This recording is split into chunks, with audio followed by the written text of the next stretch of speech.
যে ব্যক্তি নবী পাকের নবুয়তের সন্ধান জানে না, তার সামনে শায়েখ হতে পারে না, তার নামে মাওলানা হতে পারে না।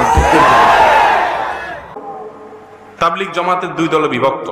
আমরা ইসলাম সম্পর্কে জ্ঞান কম, এক্ষেত্রে কোন দলের হয়ে কাজ করব? ভাই, আমরা কোন দলের কথা কাউকে বলি না, শুধু তাবলিগ জামাত বলে কথা। আরো বহুত দল আছে না, আমরা বলি মার্কার কথা। মার্কা, মার্কা বুঝেন কি? ধানের শীষ, নৌকা, হ্যাঁ, সেই মার্কার কথা বলি না।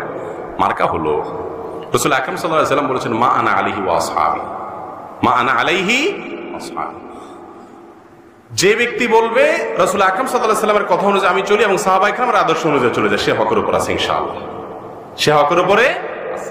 সে কোথায় আছে, কোন দেশে আছে, তার কালার কি, তার দলের নাম কি, তার গ্রুপ কি, এসব দেখা দেখি না। আপনি মার্কা দেখবেন। কি দেখবেন? মার্কা দেখবেন। যে সাহাবায়ে কেরামের প্রতি বিদ্বেষ রাখে না, সাহাবায়ে কেরামের প্রতি ভালোবাসা রাখে, তাদের ভুল ত্রুটিকে সাইনবোর্ডের মতো চর্চা করে বেড়ায় না। কথা কি বুঝাতে পারছি? এবং রাসূল করিম সাল্লাল্লাহু আলাইহি সাল্লামের আদর্শের ইত্তেবা করে, অনুসরণ করে, আপনি সেটার অনুসরণ করবেন। আমি কি বুঝাতে পারছি? কোরআন এবং সুন্নাহ এবং সাহাবায়ে কেরামের ইত্তেবা, এর ভিতরে নাজাত এবং মুক্তি নিহিত আছে। এই মার্কা যদি কোনো গ্রুপে নাই তো বাদ দিবেন। কথা কি বুঝাতে পারছি? আমি মার্কা দিয়ে দিলাম, এবার মার্কা দিয়ে চেক করে দেখবেন, কোষ্টি পাথরও যদি টিকে নিবেন, আর না হলে বাদ। আল্লাহ আমাদের বোঝার তৌফিক দান করুন। বাংলাদেশের প্রখ্যাত আলেম শাইখ আহমদুল্লাহর বিরুদ্ধে মামলা করতে গিয়েছিলেন তাহিরি, গিয়াসউদ্দিন তাহিরি। একজন মুফতি হয়েও তার এতটুকু ধৈর্য নাই যে সে মামলা করতে গেল কোর্টে। শাইখ আহমদুল্লাহ কোনো বেঠিক কথাই বলেনি। হযরত মুহাম্মদ সাল্লাল্লাহু আলাইহি সাল্লাম 40 বছর পরে নবুয়তি পেয়েছেন। জাস্ট এটাকে পুরো কথাটা তার না উঠিয়ে কাটপিস করে শুধু সে 40 বছর আগে নবী কী ছিল একজন প্রশ্ন করেছিল, সেই জায়গাটা কোট করে তাকে মামলা করে হেয় প্রতিপন্ন করতে চেয়েছিলেন। আমাকে অনেক সময় অনেকে অনেক বাজে কথা বলেন, কটু কথা বলেন, হজম করে চলে যায় যে আমার ভাই হয়তো ভুল করেছেন। আমি আবার তাকে পাল্টা বলতে গেলে অসুন্দর হবে, মানুষ ইসলাম সম্পর্কে ভুল ধারণা নেবে। আমি সবর করার চেষ্টা করি।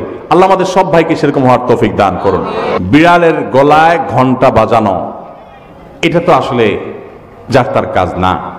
এই দেশে ইসলাম বিদ্বেষীরা ষড়যন্ত্র করে কত ভয়ঙ্কর গর্ত খুঁড়ে রেখেছে, এটা যদি তারা জানতো তাহলে এই কাদা ছড়াছড়ি বাদ দিয়া সেগুলোর বিরুদ্ধে তারা লাগতো। আলটিমেটাম দেন, কারণটা কি? সমস্যা হয়েছে, কাছে আসেন, বসেন, ঘরে বসেন, সমাধান করেন। শাইখ আহমদুল্লাহ হুজুরকে প্রশ্ন করা হয়েছে, বিশ্বনবী 40 বছর বয়সে নবুয়ত প্রাপ্ত হয়েছেন, এর আগে রাসূল কোন ধর্মের অনুসরণ করেছেন, এই বিষয়ে শুধু প্রশ্ন করা হয়েছে। তিনি প্রশ্ন করেছেন, এইটা ইউটিউব ইন্টারনেটের ভাইয়েরা কাটিং করিয়া শুধু ওই কথাটাই ভাইরাল করে দিয়েছে। তিনি যে প্রশ্ন একজন করেছেন, সেই প্রশ্নটা শুধু দেখে পড়েছেন, এর উত্তর তো দেননি। তাহলে উত্তর দিছে পরে, সেই উত্তর গেল কোথায়? কথা কয় না কেন? এখন আপনি একজন আলেমের আগে পরে আরো বক্তব্য আছে, আরো কথা আছে, মাঝখানের একটা কথা টানিয়ে নিয়ে গেলে তো বিভ্রান্তি হবে। কথা কয় না? লা তাকরাবুস সালাহ, তোমরা নামাজের ধারের কাছে যাও না। এখন আপনি যদি মনে করেন গোলাম রব্বানী হুজুর এসে বলল নামাজের ধারের কাছে যাইও না, কত বড় বাটপার হুজুর! আসলে কি তাই? আল্লাহ তাআলা পরে কি বলতেছেন? ওয়া আনতুম সুকারা, মানে কি? নিশাগ্রস্ত অবস্থায়। কথা কয় না? লা তাকরাবুস সালাহ, তোমরা সালাতের ধারের কাছে যাও না। কখন?